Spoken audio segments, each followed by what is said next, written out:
บันทบคู่เกียรติศัตรูเบียดยืดเข้าทงให้หินเสียงปืนกองฟ้าสะเทือนดินที่ทงให้หินที่มันสำคัญ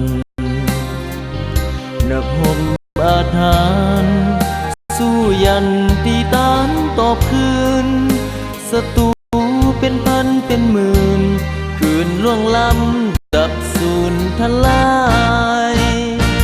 สหายอูคำสมนามนักห่มใจปืนได้ท้องเที่ยงคืนสหายกำปืนบ่ได้ไว้วันสหายอาถรรพ์พาทางรถตั้งบุกป้อมสำคัญเสียงปืนเป็นแถวสนั่น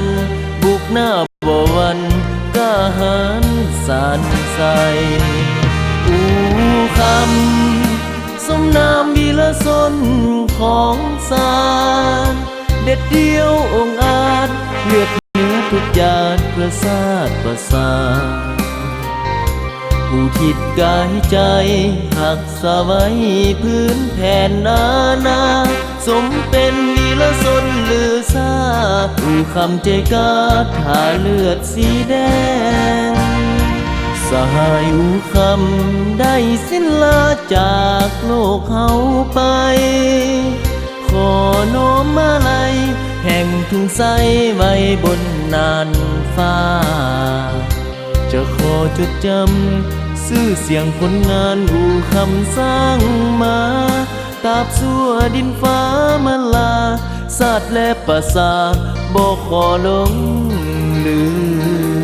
ม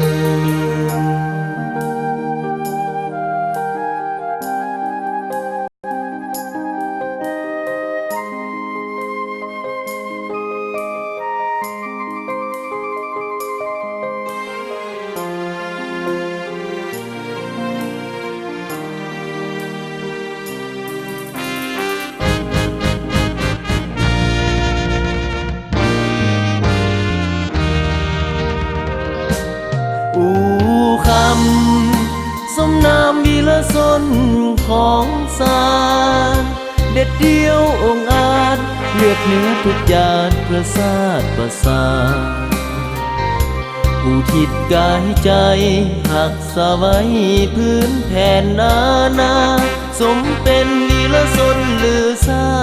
อูคำใจกล้าทาเลือดสีแดงสหายอูคำได้สิ้นลาจากโลกเขาไปขอน้อมมาลัย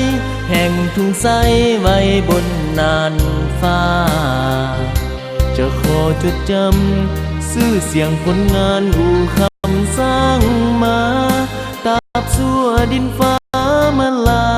ศาสตร์และประสาบ่ขอลงลืม